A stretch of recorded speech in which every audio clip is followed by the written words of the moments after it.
tichatanga kuverenga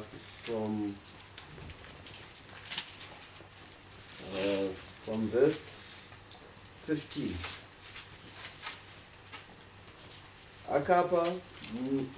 Akapa mumwe matarenda mashanu, mumwe maviri, mumwe rimwe, mumwe nomumwe zvakakwanira simba rake. Akaenda kune imwe nyika. Pakarepo iye wakapiwa matarenda mashanu. Akaenda akaita bindu nawo, akawana mamwe mashanu. Saizvozvo wakapiwa maviri akawana mamwe maviri. Asi akapiwa rimwe akaenda akachera pasi, akaviga mari yashe wake. Nguva huru yakati yapfuura, ishe wavaranda ivavo akasvika akagadzira mashoko navo. Wakanga apiwa matarenda mashanu akauya namamwe matarenda mashanu, akati, Ishe, makandipa matarenda mashanu, tarirai, ndawana mamwe matarenda mashanu. Ishe wake akati kwaari, zvakanaka, muranda wakanaka, wakatendeka. Wakanga wakatendeka pazvinhu zvishoma, ndichakuisa pamusoro pezvinhu zvizhinji. Pinda pamufaro washe wako. Wakanga apiwa matarenda maviri akauya nawo, akati, Ishe, makandipa matarenda maviri, tarirai, ndawana mamwe matarenda maviri. Ishe wake akati kwaari, zvakanaka, muranda wakanaka, wakatendeka. Wakanga wakatendeka pazvinhu zvishoma, ndichakuisa pamusoro pezvinhu zvizhinji. Pinda pamufaro washe wako. Wakanga apiwa tarenda rimwe, naiye akauyawo akati, Ishe, ndakanga ndichikuzivai imi kuti muri munhu une hasha, munocheka pamusati madyara, munounganidza pamusati makakusha. Zvino ndakatya ndikandoviga tarenda renyu pasi, hecho chinhu chenyu. Ishe wake akapindura akati kwaari, iwe muranda wakaipa nousimba, wakanga uchiziva kuti ndinocheka pandisina kudyara, ndichiunganidza pandisina kukusha. Saka waifanira kuisa mari yangu kune vebhanga, kuti pakusvika kwangu ndingadai ndapiwa zvangu zvawanda. Naizvozvo mutorerei tarenda rake, mupe une matarenda ane 10, nokuti mumwe nomumwe unazvo uchapiwe ave nezvizhinji, asi usina uchatorerwa nezvaanazvo. Buditsirai muranda pasina murima rokunze, ipapo pachava nekuchema nokugeda-geda kwameno. Amen. Amen. Amen. Ndakuramba ndichitenda Mwari near the little time God gives us to know and understand Mwari zvaari kutsvaga.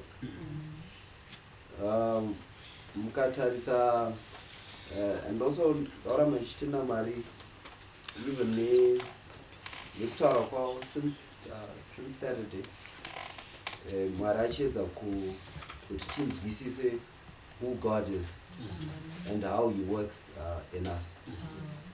And it is quite unfortunate that today and tomorrow it was supposed to be a time in Sangano Youth, and it was a time munhu waMwari yaigara achitaura kuti it must be hanzi misangano yacho inofanira kusiyana nemimwe misangano, which is obviously something we continue to pray to God about. Kuti Mwari atibatsire on how whenever we get an opportunity kuti tinozviita sei. If we look at Mwari akataura kwatiri, I think around March, if not May, right? Achitaura achiti the rain is coming. And Mwari akatanga kutaura zvakanyanya pamusoro pekuti munhu mumwe nomumwe ngaatende. Why Mwari achida munhu kuti atende? Kana kuti why mukataza munhu waMwari also vaida munhu kuti atende? Because the times where patinofamba mukunamata Mwari, we come to moments where you know, or God reveals to you, rather kuti pane mwengi pata kuzungunutsa. And when God does that, or when God tells us that, kazhinji he tells, I think pane imwe nguva munhu waMwari vaigona kuti ine zvunguva yatiri mairi ngatingwarirei zvakati, timire takadai. And then dzimwe dzenguva when we get on the other side, he then says munhu asina kumira, and then he says vando zvandachiedza kutaura ko tinozofamba sei. Now what happens is munhu akamira paudzwa naMwari kuti amire, no matter how great the storm is, God has a way of gathering the pieces. Because ibasa raMwari. So kutendeka kunotsvagwa naMwari kuti it's important. It's important so that Mwari wacho anozokwanisa kuti kana tayambuka, you can gather the pieces. Amen. Mukatarisa vana vaIsrael, many of them pavakabva Egypt, the generation yakabva Egypt ichiti yakuenda kuCanaan, some of them vaisanyasoda kuenda nemwoyo yavo, vanga vasina kuzvipira kuti zveshuwa tauda kuenda to the promised land. So problem yakaitika ndeyekuti when a time came, even vayambuka and they celebrated, vakatenda Mwari kuti Mwari angavarwira and everything, but in some of them they were not faithful in nzira Mwari aida kuti vamire nawo. So what ended happening is vayambuka now, it was then difficult for God to gather the pieces. Because this is why you'd then say, how is it possible that munhu anofamba pakaoma? You know, in our day and age, I haven't heard of it. It's something that has never happened. Kuti vanhu vanosvika pane mvura, and then the water, it splits into two. Vanhu vofamba pakaoma, vakarwa naMozisi. Some of them vakatosvika pakuvenga Moses to the point whereby they said wakauya kuzotiparadza kunyenge murenje. And you wonder kuti what was the problem? The problem was vamwe vavo mukuyambuka kwavo havana kuyambuka vachimira Mwari paangaudzwa kuti vamire, because God was supposed to find it easy to gather the pieces and build a generation or a nation yaizongonopinda in the promised land after vadzidziswa the way yaifanira kunamata Mwari. So we stand with the faithfulness of God, tichimira Mwari paatudza kuti timire, even Mwari atiyambira kuti this is what is going to happen. or this is what is about to happen. Tichimira ipapo, so that God made me realize that when God was saying, you know, from the time Yame, God was saying to us, for some already watokukuru, but we shall see.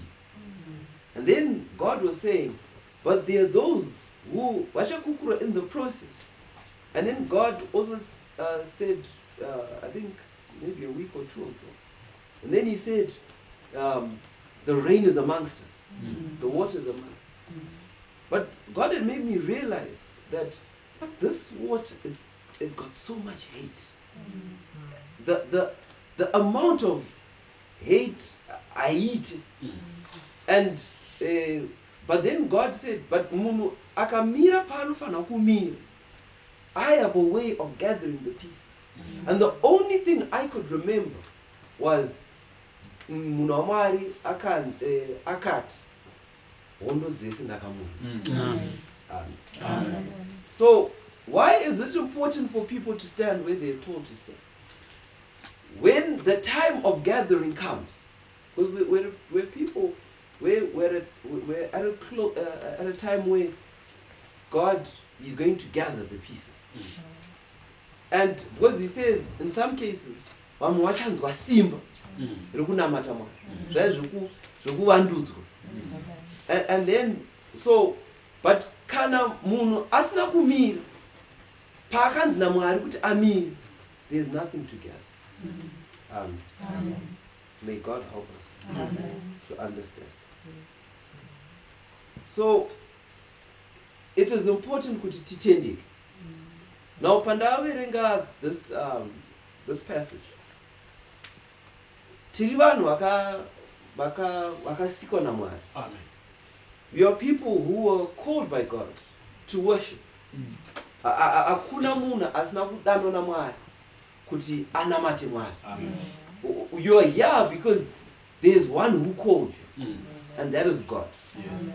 And when he calls us, even mukutisika kwake, he gives munhu mumwe nemunhu a gift opekuti amire panendra nesimba raakamupa. Now this is why you then find Paul, when he tries to illustrate this, he then says, allow the gifts to work in you in proportion to the faith in which God has given you. Now that faith inopiwa mumunhu, it is the strength munhu yaapiwa naMwari. And this is why we say God is fair and God is faithful. He's fair pakuti chano daitakamira munhu waMwari vakati ini ndine vafundisi vamwe vakauya vari vadiki and all that, and then ndaiti vachandibatsira pakuparidza shoko raMwari. And some said they had a gift of evangelism. And in Munamari, sometimes you'd say to them, you'd put them in a place where accommodation provided and everything. Musafungoti vaiswa ipapo kuti vachengetedza vatendi vavo. Vaitoiswa ipapo kuti basa raMwari rikuru, and more people vadzoke kuna Mwari. It is just unfortunate kuti in the end, in most cases where some of them lived, but that wasn't the case. Then munhu waMwari said something very interesting. He said, ndakuda kuenda kunoparidza. And then he said, I am now giving a blank check. Handichamirire vafundisi kana kuti vanozviti isu tisi ma-evangelist. Because I have waited for a long time. And hapana chabuda. But then he said, I am now giving a blank check to anyone kuti anoda kuparidza. I have opened the door for you. Amen. Now what happens? These people, they stood and they said, we've been called by God to preach the gospel. To a point whereby some people would feel they're not worthy to go and preach. Some people could stand and say, indine gift ya evangelism. Iwe wototi indotangira pa kana munhu ane gift yacho asiri kuita ma results. And sometimes you'd wait upon these people. You know, one of the pastors said, I'm looking for a car. Kuti kana ndane mota ndoda kugara ndiri kuma rural areas kana kuti places ndichingoparidza shoko raMwari. And to me it sounded like a very good idea. And I said it makes sense because you know kuti vanamate Mwari vazive chokwadi and not do what I want them to do. Amen. So what happens is I hope we can understand. What happens is it's not that they don't or they didn't have these gifts, but it's kuti Mwari anosvika panguva whereby he is a God who anotipa matarenda anoendera nesimba raanenge atipa iye, which is the faith yaanenge akupa iye. This is why some people all of a sudden they can voice out and they can say ndakwenda pakati kunoparidza. Pane simba raapiwa. And apiwa iye, you know, you'd find some of the times whereby unogana maybe there's something that you've done or there's something that you're working upon, and then maybe they're younger than you or they're older than you, or maybe akatendoka mai manje or whatever, or that rukunzwa kuti dai ndaenda kunoparidzira nini. You know, there's a mother who called me a few days ago. Called me, I think very early in the morning, if not my 3 a.m.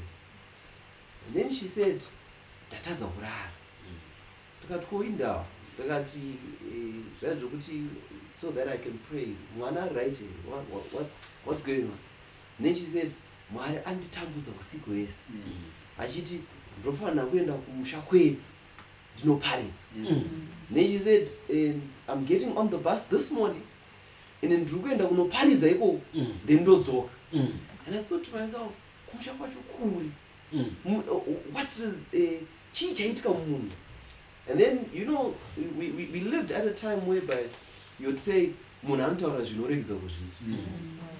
Next thing, I think akantumira message wachiti ndasvika ndakutanga nyaya yangu. And I thought to myself, it can only be the work of God. Now simba racho vakarinzwa because vapiwa.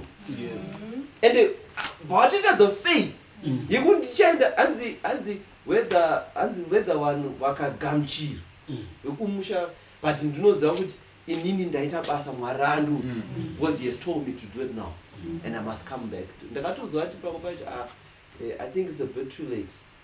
Find somewhere to rest and then mozo continue makuseni. Then he said that's because Mwari andudzi kuti I have to come back today. Vakatenda vakatonoparidza vakatodzoka pamwe vakatopfuura ne some of the places they votopfuura kana marondera vopfuura kana rusako achisvika kwaanoda kusvika kuti aparidze shoko raMwari. Amen. Pane simba whereby mumwe munhu anogona kuti pakadarowo muti let us go kana kuti handi pane musangano dai tine musangano mumwe anotaura kuti ndakundikana kuuya. Zvobva zvanzi takapiwa simba, munhu mumwe nemumwe akapiwa simba rekunamata Mwari. But a time comes whereby kana Mwari akaona kuti hapana, because unenge uchiti you know kuparidza. I said kuna I think I was talking kuna Mathew one of the time ndichitoti mufunga kuti ndikunakidzwa here nekuramba ndaichitotaura jogging kuti nekuramba ndichikuudzai pekuti munofanira kumira naMwari kana ndichipota ndichikubatsira. Like, do you know ini I would flesh yangu would rather right now ndoenda to some holiday resort ndoswera kuko ndichitonakidzwa zvangu ndozongodzoka hangu. But pane simba ratinopiwa naMwari zvokuti not because there's something you gain, but you know God gains. You always know. Unotoziva kuti kumira kwandiri kuita ndichiparidza ari kugaina ndiMwari. You know, I think I said, I don't know to someone, I said, do you know the way I was called by God, do not ziva kuti there's nothing I will gain in terms of panyama in comparison, because in ndakatosvika reverend nyika vachitoti I must work. Saka ndikutoziva kuti ininiwo I am laboring, and wherever wandichaparidzira hapana pandichati Mwari ndaparidzira ningi saka iye ndiafanira kundichengeta. I was never called like that, but I was called in a way yekuti ndinoramba Mwari said ndakakumbira kuti mwana uyu agare muimba yaJehovha nekusingaperi. Doing what? So, and I said to her, so hapana pandichati even vanhu vakatenduka vakawanda sei, hapana pandichabva ndati now I'm going to become a millionaire. I was not called that way. So whatever I labor for, or munhu anenge achitendeuka ari kutotendeuka, ushe hwaMwari ndo huri kutokura, ndo huri kutosimba, ende huri hwaMwari. But Mwari achauya at some point, and sometimes periodically, achicheka my life kuti with the little that he has given me, the little faith he has given me, has it multiplied or sometimes even doubled? Amen. May God help us. Amen. Our God is a merciful God. This is why you look at even life, the apostle. Maybe you look at Paul, you look at Ben, you look at Reverend. What they invested is not what they got out. It is not. This is why some of them you hear, they say, I even educated, Ben says, I even educated children that were not my own. And only a few, if not one, only came back to say thank you. Amen. But azvina kusvika pakuti munhu aneti. Amen. That's why you have to see Jesus. Amen. Kuti usanete pakuita zvakanaka. Nokuti you don't see where you gain, because hapana pauno gain in terms of the standards of the world. The hapana pauno gain. What you end up saying, Mwari ane utsinye. Mwari ane utsinye pakuti anongouya chete kuzongo. You know that this is why one they start end up trying to claim people. No problem yakaita some of these pastors. Zvaivo zvinonzi vanoti vane vanhu. Vanhu vacho ndevapi. Kuti these guys havana kuziva kuti vanhu vakauya kuzosangana naMwari. Havanzi vanhu vaold men, havanzi vanhu vaBhengu, havanzi vanhu vaZinyama, but vanhu vaMwari. Iye Mwari akapa vanhu, these men of God, faith yekuti vaparidzire vanhu ava. Then God came akutora mweya yavo, because Jesus talks here about a time of judgment. Akutora mweya yevanhu ava. And then when you remember old man says zvakanzi ndakabvunzwa naMwari kuti wakaitei. Zvobva zvanzi ndichanoti ndakaita mai Zinyama. Now the amount of what he invested in my mother's life, he did not even reap. But God is reaping. Because God, in some cases, then says she must build churches where the man of God will never see. May God help us. But akuwa manje ndimwari. And then I don't know if we understand. And I hope young people understand. Because we are young. And at times tukushandira Mwari, tukuita basa ra Mwari. But don't see it as if you are going to gain